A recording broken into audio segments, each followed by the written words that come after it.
Diga, você ia perguntar, né? No caso de, porque tem reportagem, documentário de criança que foi torturada, que foi tirada, pode também? Pode, só não pode identificar. Não pode identificar de jeito nenhum a criança.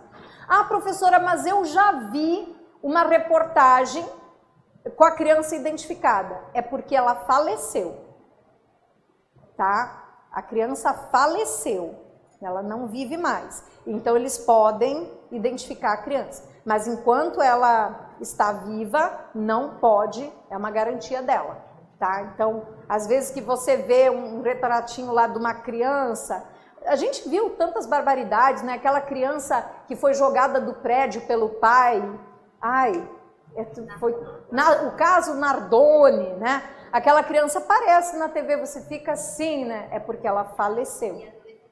Adolescente, mesma regra, tá? Então você não pode identificar, em hipótese nenhuma, criança e adolescente que tenha praticado ato infracional e também que tenha sofrido violação. Violação de qualquer tipo, agressão física, violência sexual, você não pode identificar essa criança, esse adolescente. Agora, aqueles casos em que a criança foi a óbito, o adolescente foi a óbito, aí pode. Se ela autorizar, porque essa garantia é enquanto ela é menor de idade, né? Bom, depois nós temos dignidade, como eu estava te falando. A criança e o adolescente têm o direito de ser educado e ser cuidado sem o uso de castigo físico ou tratamento cruel ou degradante, tá? Então vamos lá. Agora, no sistema educacional, dos pais ali com os filhos, do professor também na sala de aula, é proibido castigo. Gente, eu sou de uma época que o diretor da minha escola, ele botava a gente de joelho, com o nariz na parede, ele até, puxão de orelha, então, era o mínimo, assim, você não ficava na fila retinha assim, ele já te dava um cascudo, né? Os professores também usavam um pouquinho isso na escola, mas sempre naquele intuito de educar, de corrigir, né, de ter disciplina, porque a gente não espera que um pai aplique um castigo sem moderação. A gente não espera que um professor dentro da escola aplique um castigo sem a devida moderação, né? A gente sempre esperou isso. Mas realmente tem crianças, tem pais que exageram no castigo, que machucam muitas vezes, e por conta dessas violências é que trouxe essa novidade no ECA, proibindo os castigos. E o que é castigo, gente? Olha lá, o artigo explica. Castigo físico é toda ação disciplinar ou punitiva aplicada com o uso da força física sobre a criança ou adolescente que resulte em sofrimento físico ou lesão. Gente, o que é sofrimento físico? É dor. É dor. Então, qualquer coisa, qualquer atuação física sobre a criança ou adolescente que cause dor é considerado castigo e você pode responder pelo ECA. Puxa a orelha, dói? Dói um pouquinho. Dá um beliscão, dói? Dói um pouquinho. Tudo que causa dor não pode, tá? É considerado castigo físico. O que é castigo físico? É toda ação sobre a criança ou adolescente, toda ação física sobre a criança ou adolescente que causa sofrimento, né? Sofrimento físico, que é dor, ou lesão. Lesão é porque já exageraram, né? Já bateram demais. Não está dentro do ECA. Aquela lei à parte, que é a lei da palmatória, né? Que a gente chamava, essa lei à parte alterou o ECA. Então isso está dentro do ECA. Está no artigo 18, 18A, 18B, lá você vai encontrar. E o que é tratamento cruel ou degradante, que também é proibido? Então, na educação dos nossos filhos, o que é proibido? Castigo físico. O que é castigo físico? É toda ação física sobre a criança ou adolescente que causa sofrimento físico ou lesão. E o que mais é proibido na educação dos nossos filhos agora? Tratamento cruel ou degradante. E o que seria esse tratamento cruel ou degradante? É uma conduta ou forma cruel de tratar a criança ou adolescente. Humilhar ela, ameaçar gravemente, ridicularizar. Então, assim, são técnicas que alguns pais às vezes usavam, né? Olha, se você não me obedecer, eu vou... Aí começa, né? Aí começavam, eu vou, não vai nada, jamais o pai e a mãe fariam aquilo, mas a gente tem esse hábito na educação, né? Olha, se você não parar quieto nesse carro, eu paro esse carro agora e te deixo aqui na rua. Jamais a mãe faria isso. Mas ali para educar, para deixar a criança quieta, ela falava isso. Não pode, porque é uma ameaça grave. Ela não pode se sentir ameaçada assim. Da mesma forma, aqueles pais que humilham. Olha, você parece um maricas, sei lá... falando pejorativamente assim com a criança, você fazendo isso parece, aí dá um sentido ruim, humilhar, né? Então isso está fora da educação. E o que acontece hoje se um pai, se uma mãe, ou na escola, ou alguém responsável pela criança empregar na educação o castigo físico ou o tratamento cruel e degradante? O que acontece? Bom, pais, integrantes da família, responsáveis, agentes públicos, executores de medidas socioeducativas. Essa regra é para quem? Para o DESIP, né? Os inspetores de... Os que na verdade é DEGASE, né? Desculpa, o menor é o DEGASE aqui no Rio, né? Então, os agentes do DEGASE, eles não podem empregar castigo físico lá no trato com os adolescentes infratores lá nos centros de internação. Cara, uma vez eu dei aula para a Polícia Civil, aula de ECA. Aí tinha um aluno do DEGASE na minha sala. Cara, ele acabava com a minha aula de ECA, assim.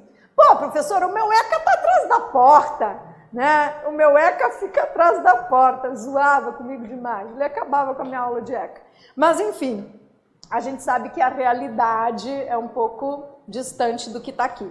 Mas qual é a punição, então? Qual é a punição? Primeira punição. Essas medidas são aplicadas pelo Conselho Tutelar. Então, se chegar uma denúncia no Conselho Tutelar de que pais estão empregando castigos físicos, tratamento cruel degradante ou responsáveis, né, pela criança adolescente, eles podem sofrer o seguinte: encaminhamento a programa oficial ou comunitário de proteção à família. O que mais? Encaminhamento a tratamento psicológico ou psiquiátrico, encaminhamento a cursos ou programas de orientação, obrigação de encaminhar a criança a tratamento especial e advertência. Então é o máximo aqui que o Conselho Tutelar vai poder agir. Lógico que casos graves, né, violências graves, já são encaminhadas para o juiz da infância e juventude, né? Mas assim, na educação, empregar os castigos que antigamente eram empregados podem levar os pais a sofrerem isso aqui. Eu acabei de conversar com a minha mãe, aí a minha mãe explicou que uma conhecida, uma vizinha, aquelas fofocas, né, quando você liga para tua mãe, fulana, vou te contar. Aí ela me contou que uma conhecida nossa acabou de ser encaminhada para um programa psiquiátrico. Ela tem que pagar psiquiatra porque ela exagera no castigo, na correção da filha, né? Então isso já chegou no Conselho Tutelar e ela agora vai passar por todo um ambulatório de psiquiatria, e quem tem que pagar o ambulatório é ela, a mãe mesmo. Eu achei interessante isso. pessoas fazendo fazer, né? Sim, na verdade a obrigação de denunciar maus tratos é de todos nós, é de todos. Todos nós devemos denunciar maus tratos. Então, se há pouco tempo atrás teve um caso assim que comoveu o Brasil, não teve do garoto que ficou amarrado dentro de um barril, de um latão, né? Aquilo chocou o Brasil. Quem salvou aquele garoto? O vizinho, né? O vizinho. O quê? A denúncia é sigilosa? Sim, você pode fazer uma denúncia anônima, pode. No caso do vizinho, acho que nem foi. Mostrava o rostinho dele, mostrava o tudo errado. Aquilo foi errado. E foi dos próprios policiais. Aquilo foi errado. No caso, aquilo vazou. Mas esses policiais que divulgaram as imagens do garoto, eles podem ser punidos. Podem responder disciplinarmente, é errado, não pode. E depois que cai na rede, né, é difícil de tirar. Mas nesse caso, não poderia ter divulgado a imagem do garoto. Não pode, tá? Show! Vamos resolver questões de prova? Eu falei de alguns direitos. Saúde, vida, liberdade, dignidade, respeito, né? O que eu separei aqui de questão de prova para você? Vamos lá. Temos 3 questões de prova aqui sobre os direitos, por enquanto. Temos mais direitos. Já vamos falar dos próximos. Primeira questão aqui. O Ministério Público, é uma questão mais antiga, mas vale a pena, 2015. O Ministério Público moveu uma ação civil pública em face do Estado A1 e em face do município A2, e em favor dos interesses da criança B, que precisava realizar um procedimento cirúrgico indispensável à manutenção de quê? Da saúde, ao custo de quanto? R$8.000, o qual a família não tinha condições de custear. Então a história é essa, uma criança que precisava de um procedimento cirúrgico, custava R$8.000, a família não tinha condições, a família procurou o Ministério Público e o Ministério Público moveu uma ação civil pública para garantir que a criança tivesse esse procedimento cirúrgico, beleza? Os réus, o município e o Estado, alegaram em sua contestação que os recursos públicos não poderiam ser destinados de forma individual, né? Mas sim em caráter igualitário e geral a todos os que dele necessitassem. Foi até um argumento bom, né? Que o município e o Estado, eles alegaram que, poxa, não dá para fazer o procedimento para ele, porque se eu fizer o procedimento para ele, talvez eu comprometa todo o atendimento do SUS. Beleza, o argumento até foi bom. Considere a narrativa e assinale a única opção correta a seguir. Vamos lá. Essa ação do Ministério Público, ela tem cabimento ou não tem? Não teria? Por quê? O que você acha? Na minha não sei, né? Está individualizando. Mas ela gostou do argumento do Estado. Essa aqui tem que trabalhar na advocacia pública, né? Vê a coletividade. Sim, o Estado vê a coletividade. Mas lembra daquele princípio, é uma garantia fundamental. A saúde é direito de todos e dever do Estado. Então, se você precisar, você pode entrar na justiça, sim, para ter garantido o teu atendimento, tá? O Estado tem que garantir, tá? Se ele não garante pelo procedimento padrão, pelas normas do SUS, ele tem que garantir via judicial, tá? São muitas as demandas na justiça envolvendo saúde, tá? Muitas vezes é um medicamento que nem fabrica no Brasil, muitas vezes é uma válvula caríssima e que você consegue via judicial, porque a saúde é direito de todos e dever do Estado. Esse é o princípio fundamental. O município e o Estado argumentam isso, mas isso frente ao direito à vida, porque o que está em jogo aqui é o bem mais precioso da pessoa, que é a vida, prevalece o direito à vida, tá? Então essa ação tem cabimento sim. Aí vem a pergunta, o Ministério Público, vocês conhecem bem o Ministério Público? Vamos lá, ele é uma função essencial à justiça. Nós temos 4 funções essenciais à justiça, né? Nós temos o Ministério Público, o advogado, vocês daqui uns dias serão função essencial à justiça, a advocacia pública, que me parece essa daqui vai entrar, né? E a defensoria pública, tá? São as 4 instituições consideradas essenciais à justiça, porque, gente, como é que é a justiça? Ela é inerte, ela tem que ser provocada. E quem provoca a justiça? São essas 4 instituições, o MP, a Defensoria Pública, a Advocacia e a Advocacia Pública, tá? Bom, o personagem, aquele personagem que a gente logo imagina que provoca a justiça, quem é? O advogado, né? O advogado, ele é essencial à administração da justiça. Amanhã a gente vai estudar o Estatuto da Ordem, né? E a gente vai ver a importância do advogado. O advogado, ele postula em juízo as demandas. O juiz, ele não fala com leigo, né? As pessoas têm acesso à justiça? Tem, mas esse acesso é feito através dessas funções essenciais.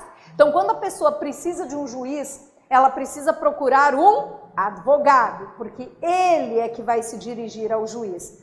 Ah, professora, eu não tenho grana para pagar os honorários do advogado e nem as custas do processo. Bom, é garantia fundamental, está lá no artigo 5º da Constituição, de que toda pessoa tem que ter acesso à justiça. Se ela não tem condições de pagar advogado, ela terá que procurar a Defensoria Pública, que é um órgão mantido pelo Estado, para que nenhuma pessoa fique fora, afastada do acesso à justiça.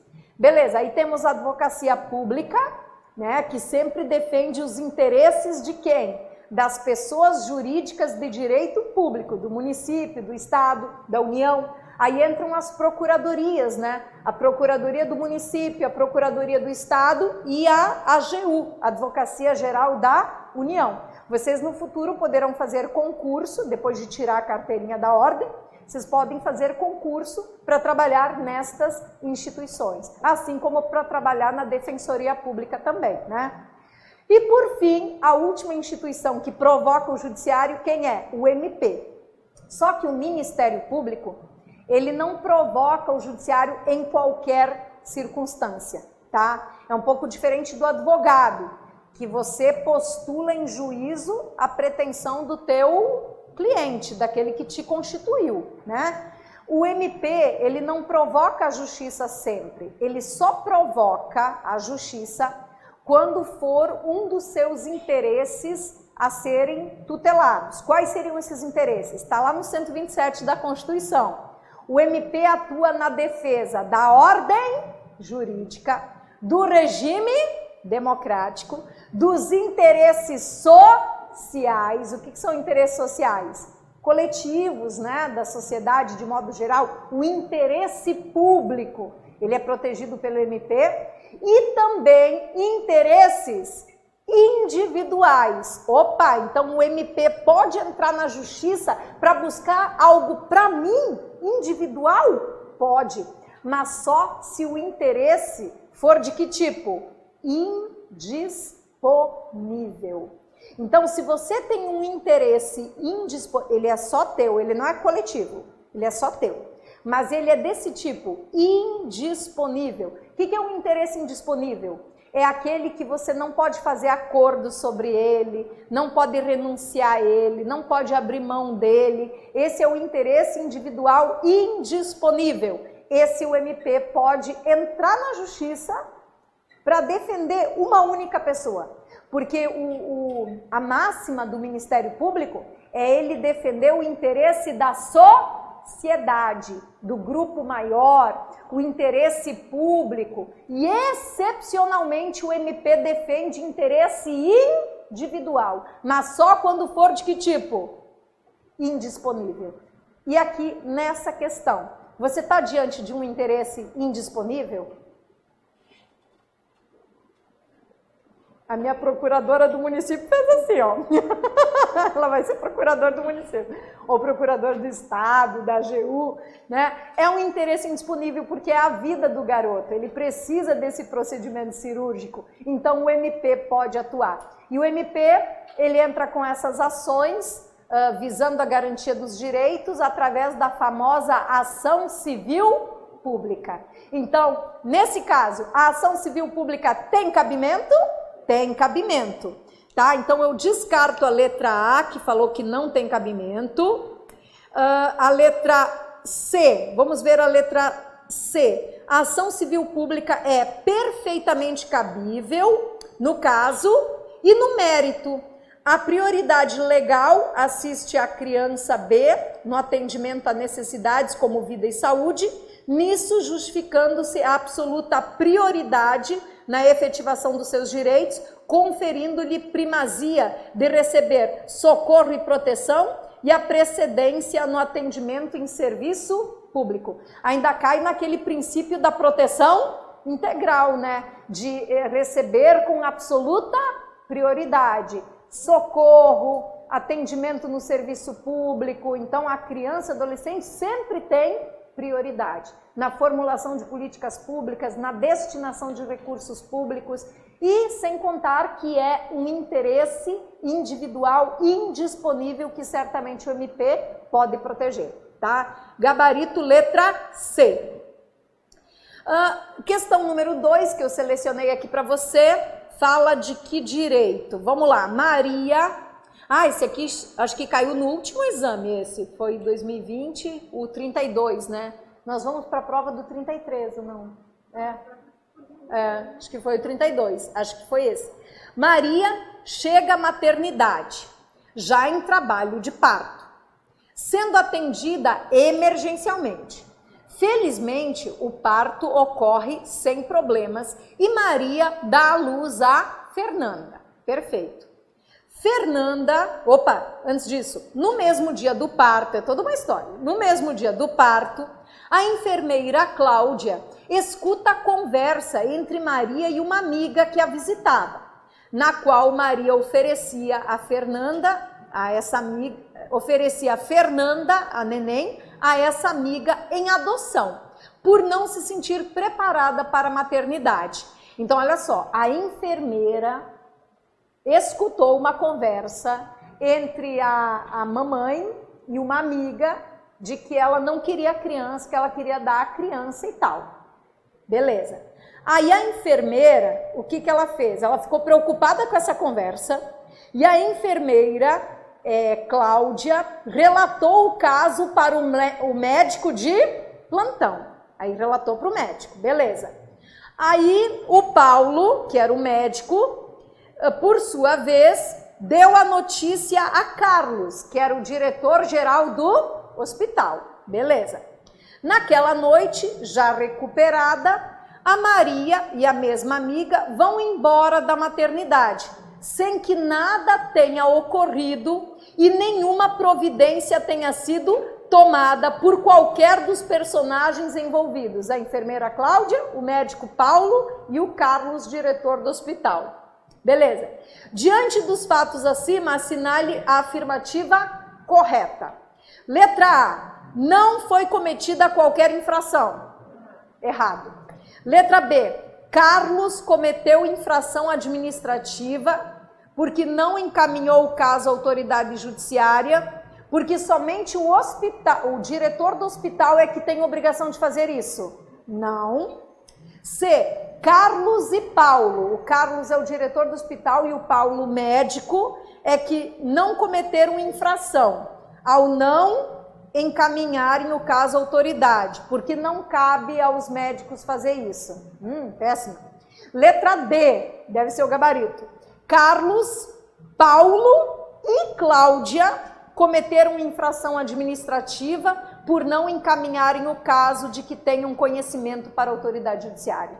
Então, mesmo que a enfermeira tenha comunicado o médico, e mesmo que o médico tenha comunicado o diretor do hospital, como nada foi feito, os três praticam infração administrativa prevista no artigo, anota o artigo 258 do ECA, lá no final do ECA. Como eu te falei, infração e crimes não costumava cair, tá? Mas nesse último exame apareceu esta infração administrativa aqui, que está relacionada ao direito à saúde, ao direito à vida, como a gente estudou. Mas ela tá falando essa questão. Tá, até pelo lógico, né? Talvez você poderia pensar que, como a enfermeira levou para o médico e o médico levou para o diretor do hospital, a responsabilidade deveria ser... mas não é dos três, tá? E a pena que eles vão sofrer é multa de 1.000 a 3.000 reais, tá? Mais uma questão. Maria, aluna do 9º ano do ensino fundamental de uma escola que não adota a obrigatoriedade de usar uniforme, frequenta regularmente um culto religioso afro-brasileiro com seus pais. Então é uma menina do 9º ano, né? E é uma escola que não exige uniforme e a menina frequenta uma religião. Perfeito. Aí vem. Após retornar das férias escolares, essa menina passou a frequentar as aulas fazendo uso de um lenço na cabeça, né? Um lenço branco enrolado na cabeça, afirmando que necessitava permanecer com aquele lenço por 30 dias, de acordo com a religião dela. Perfeito. As alunas Fernanda e Patrícia, incomodadas com aquela situação, procuraram a direção da escola para reclamar do turbante lá da garota. Perfeito. Aí o diretor da escola entrou em contato com um advogado da escola, a fim de obter subsídios, elementos para tratar daquela situação, tá? Aí, a partir desse caso, assinale a opção que apresenta a orientação que você, como advogado da escola, daria ao diretor. Letra A, proibir o acesso da aluna à escola. Letra B, marcar uma reunião com os pais da aluna, Maria, a fim de obrigá-los a descobrir a cabeça da criança. Ou letra C, permitir o acesso regular da aluna. Ou letra D, proibir o acesso das 3 alunas, a do lenço e as 2 recalcadas. O que você faz? Você como advogado, o que você vai orientar o diretor? É a C, né? A C, gente. A criança, adolescente tem direito à religião, liberdade religiosa. Ainda se dissesse que é uma escola que define uniforme, tá? Ou seja, o padrão da escola é a utilização de um uniforme, então são normas internas que devem ser obedecidas por todos, né? Agora aqui já a questão deixou muito claro, olha, é uma escola, ela não obriga o uniforme, então assim, tem que respeitar a liberdade religiosa, a liberdade de crença da menina, tá? Gabarito, letra C. Próximo direito. Esse próximo direito, gente, eu deixei ele separadão aqui, porque cai muito, mas muito, nos exames da ordem, tá? É o direito à convivência familiar. Inclusive, gente, é um capítulo bem extenso, ele começa no artigo 19, vai até o artigo 52D do ECA, pega bastante ali da nossa lei, é o direito à convivência familiar. Toda criança tem o direito de viver na família, numa família, livre de entorpecentes. O ECA é muito claro quando ele diz isso. A família não pode fazer uso de entorpecentes, tá? Isso é um dos primeiros artigos do capítulo. Bom, toda criança tem o direito de ter uma família e a regra é que ela fique com a sua família natural. O que seria família aqui, né? Família é aquela composição dos pais, né? Pai, mãe, ou agora é pai, mãe, mãe, também pode ser, né? De acordo com a moldura do nosso direito. Então, é aquela composição dos pais e os irmãos. Isso é o que a gente chama de família natural. Existe a família extensa ou ampliada. Quando ECA usa esse termo, família extensa ou ampliada, está se referindo a quem? Aos demais componentes que expandem essas figuras que eu coloquei. Quando eu falo família natural, eu estou falando de quem? Dos pais e irmãos, né? Família, pais, irmãos, beleza. O que estende a isso é o que a gente chama de família ampliada, extensa ou ampliada. Seriam quem, gente? Os avós, os tios, né? Então esses além, né, que são familiares próximos da gente também, os avós, os tios, né? Eles também são considerados como família natural, mas eles já entram naquele conceito de família extensa ou ampliada. Por exemplo, num processo de guarda, de tutela, essa família extensa ou ampliada, ela sempre tem, vamos dizer assim, preferência sobre adotantes que não tenham essa relação familiar. Existe até uma preferência que fiquem com a família extensa ou ampliada do que numa família nova, né? Uma família que a criança ainda não conhece, que não tem vínculos, ok? Bom, então, família natural. Qual é a regra? Família natural. Toda criança tem direito a quê? Uma família, mas a regra é que ela fique com a família natural. Beleza, filhos havidos da relação do casamento ou não, ou por adoção, terão os mesmos direitos e qualificações, proibidas quaisquer designações discriminatórias relativas à filiação. Isso aqui entrou com a Constituição de 88, porque antigamente, gente, quem é mais antigo vai lembrar, tinha muitos termos assim, ó, filho legítimo e filho bastardo, né? Isso acabou. Gente, filho é filho. Não interessa onde tu arrumou, como tu arrumou e quando tu arrumou. Filho é filho, tá? Então não existe mais isso de filho. Outra coisa, filho adotivo. Tira isso. O cara é filho. Depois que foi adotado, ele é filho. Tanto é que eles lavram uma nova certidão de nascimento, onde não se faz menção nenhuma que a pessoa foi adotada. No lugar dos pais biológicos, vão entrar os pais adotantes, né? Como se aquela criança sempre fosse filho daquele casal, nascido na data tal, entendeu? Na certidão de nascimento não vai constar nenhuma informação de que aquela criança foi adotada, tá? Então, filho, não interessa a condição, ele é sempre filho. Outra coisa, vocês sabem muito bem, no direito brasileiro não se admite tratar de forma diferenciada. Ah, o filho adotivo vai herdar metade do que o filho original lá, sei lá, como biológico, né? Não, isso não existe. Filho é filho. Uma vez adotado, ele entra na sucessão como outro filho, com os mesmos direitos, tá?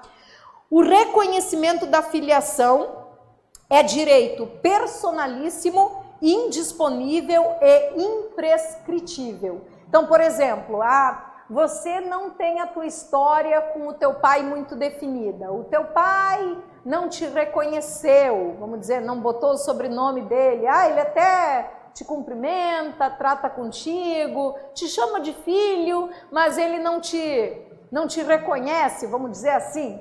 Esse direito de você brigar pela tua filiação, ele é imprescritível. Imprescritível. Você, a todo momento na tua vida, você pode mover uma ação de investigação de paternidade para buscar o reconhecimento da filiação. Inclusive se o teu pai vier a falecer, porque você pode opor, né, contra os teus irmãos, você pode usar o DNA dos irmãos, por exemplo, para provar aquela filiação. Então é um direito personalíssimo, imprescritível e indisponível, tá? Outra coisa, podendo ser exercitado contra os pais ou seus herdeiros, sem qualquer restrição, observado o segredo de justiça, né? A vara de família, vara da infância, sempre vai tramitar tudo em segredo de justiça. Ok, qual é a regra família natural. Mas vamos imaginar que não deu certo. Não deu certo. Eu sou um menor de 18 anos e não deu certo na minha família natural. Ou porque eu sofro violência física ou violência sexual, né? Eu não posso mais viver com a minha família natural. O que o sistema público faz? Qual é a regra do ECA?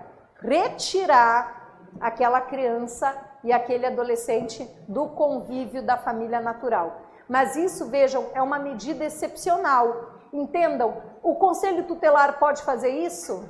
Não. Determinar a retirada de uma criança, de um adolescente da sua família natural é uma medida prevista no ECA, mas só um juiz de direito pode determinar um negócio desses. Isso é muito grave, retirar a criança, adolescente do convívio familiar. Lógico, numa emergência, pode até o Conselho Tutelar tirar, mas isso tem que passar pela chancela do juiz. Ok, me retiraram da família natural, não foi? Para onde eles vão me levar? Eles vão me levar, eu menor de 18 anos, eles vão me encaminhar para um acolhimento institucional ou um acolhimento familiar.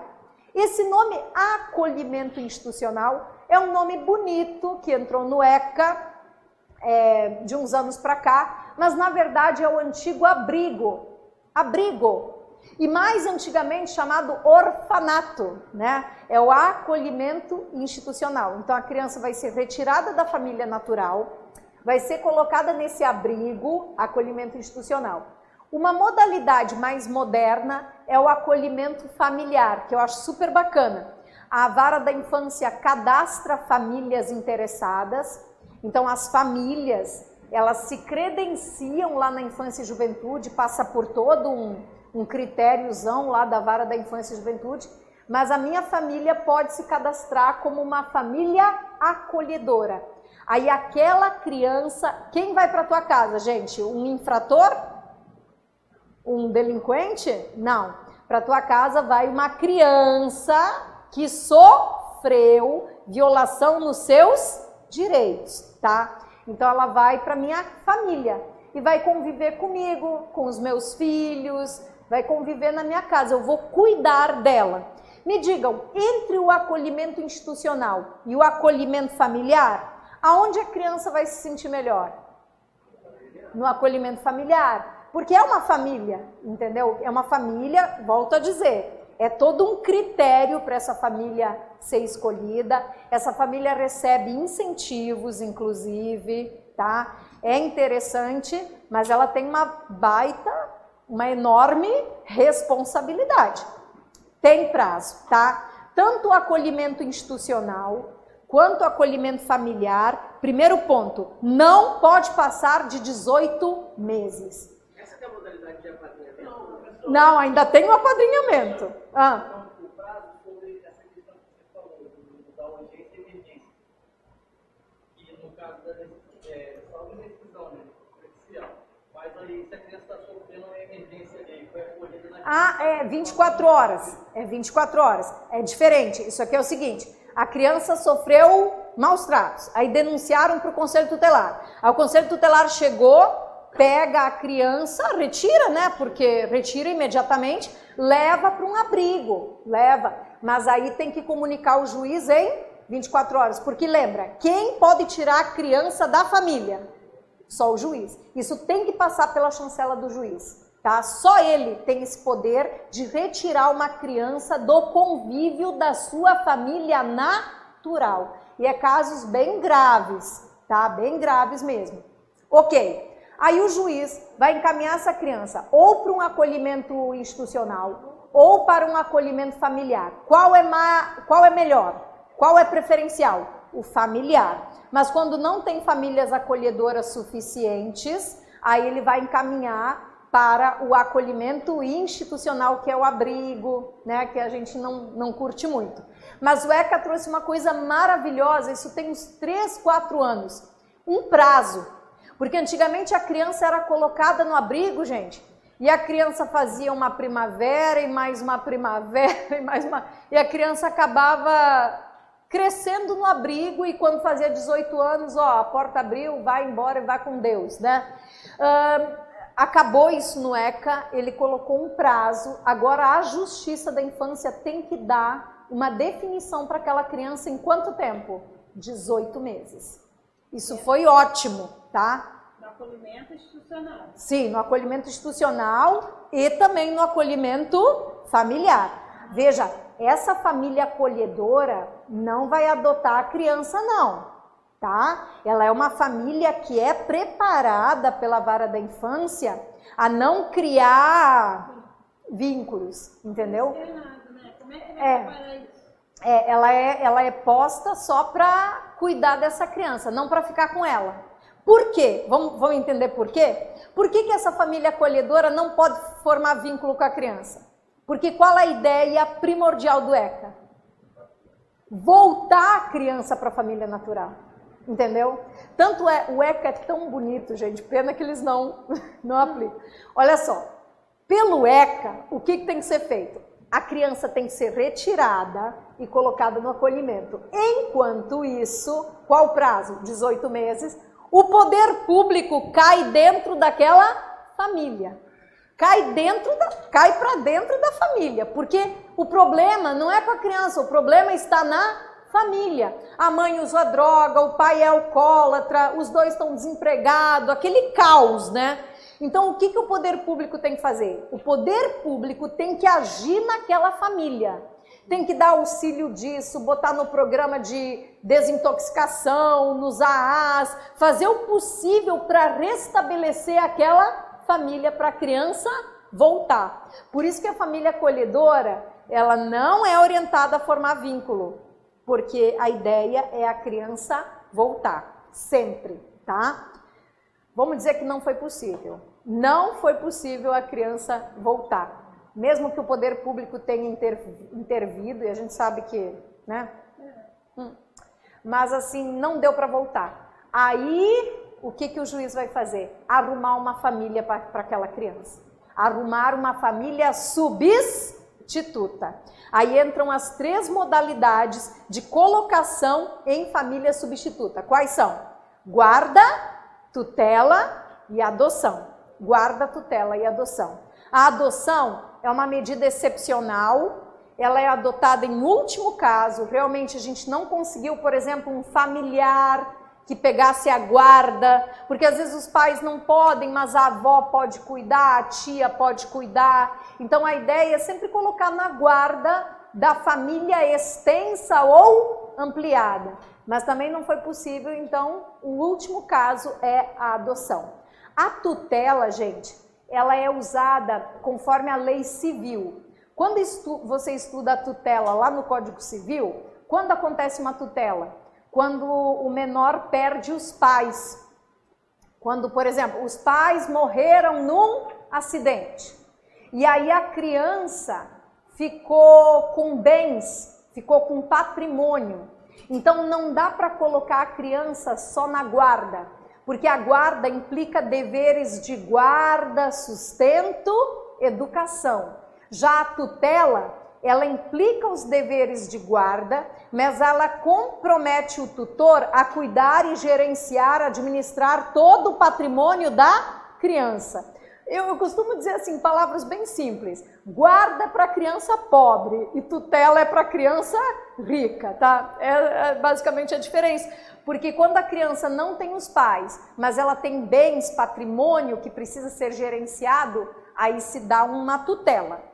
Quando a criança não tem esse patrimônio, ou a criança não foi destituída do poder familiar, ela ainda tem os pais vivos, aí eles procuram colocar uma guarda. Na guarda e na tutela, quem tem preferência? A família extensa ou ampliada. A preferência é sempre deles. E a adoção é adotada em último caso, tá? Já vou te dar um intervalo, gente, só mais um pouquinho aqui. A suspensão do poder familiar, existe, a suspensão é o seguinte, por exemplo, eu sou uma mãe usuária de drogas, tá? O juiz, eu entendo que se ele percebe que eu sou uma mãe que quer ficar com a criança, mas eu uso droga, pelo fato de eu usar drogas, a criança não pode ficar comigo. Então o juiz tira a criança de mim, ele suspende o meu poder familiar. Então não tenho mais poder sobre essa criança porque ele foi suspenso. Ele não foi destituído, ele foi suspenso. Porque o juiz acredita que eu tenho jeito, entendeu? Aí ele vai mandar eu para um tratamento, recuperei, volto com o poder familiar sobre o meu filho. Agora, pensa que eu sou uma mãe que praticou tortura contra o meu filho. Sei lá, eu sou uma horrorosa, uma bruxa, eu fiz coisas horríveis com o meu filho. Eu sei lá, eu tentei matar o meu filho, olha que coisa horrível. Aí nesse caso o juiz pode me destituir. E aí ela é levada para adoção, né? Os pais são destituídos e a criança é levada para adoção. Ela só pode ser levada para adoção mediante a destituição do poder familiar ou com o consentimento expresso dos pais. Tá, aí ele falou do apadrinhamento aquela hora. Tem ainda o apadrinhamento, é coisa nova também.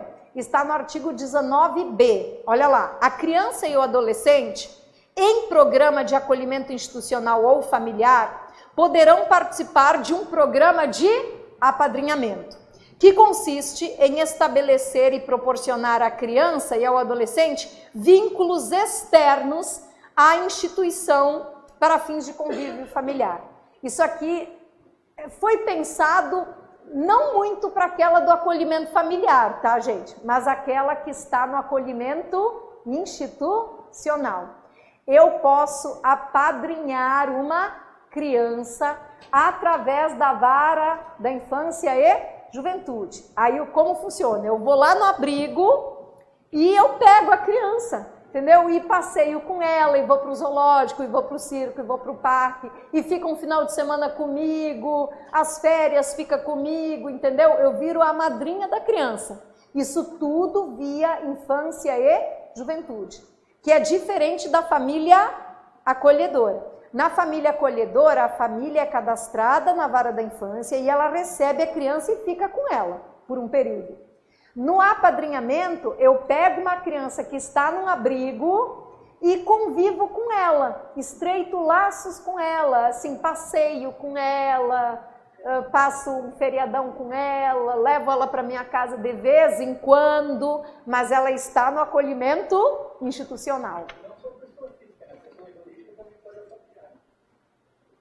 O artigo não coloca nenhuma questão. É uma questão que a pessoa jurídica ele pode colaborar para o desenvolvimento técnico da criança, pagar um curso, alguma coisa. Mas aí eu não sei, não me parece que é o apadrinhamento. Porque o apadrinhamento é você criar vínculos, né? Vínculos externos. É você sair, passear, fazer programas educativos, culturais com a criança. Não me parece bem isso. Eu vejo aqui mais uma pessoa física, tá? Mas eu posso ver, ver se a pessoa jurídica também entra. Mas existem a vara da infância e juventude, ela recebe esses incentivos da iniciativa privada, de apoio aos abrigos, né? Mas eu não sei se é esse apadrinhamento aqui. Me parece que porque ele estabelece e proporciona vínculos externos à instituição. O apadrinhamento da pessoa jurídica é um vínculo temporário, ela vai pagar um curso para aquela criança. Ela fica isenta de algum imposto. Isso existe. Eu só não sei se entra aqui. Essa certeza eu não tenho. Porque aqui no apadrinhamento, é você conviver com ela, você levar ela para passear, entendeu? Me parece que é mais um relacional aqui, do que só incentivo com dinheiro, entendeu? Mas eu posso ver se se estende à pessoa jurídica. Outro detalhe, esses programas de acolhimento, tanto o institucional quanto o familiar, eles precisam ser reavaliados no máximo a cada período de 3 meses. Então, a cada 3 meses, no máximo, a vara da infância vai intervir ali para ver o que está acontecendo, se está tudo bem, se a criança não pode voltar para casa. Isso tem que ser reavaliado em, no máximo, a cada 3 meses. E como eu te disse, o acolhimento familiar tem sempre preferência ao acolhimento institucional. Beleza? Do acolhimento só pode partir para 2 lógicas. Ou a criança volta para a família natural, reintegração, ou a criança é colocada numa família o quê? Substituta. Quais as 3 modalidades de família substituta? Guarda, tutela, adoção. Vou te dar um break, depois a gente volta com a guarda, tutela, adoção e uma pancada de questões, porque cai muito, principalmente adoção. Principalmente adoção.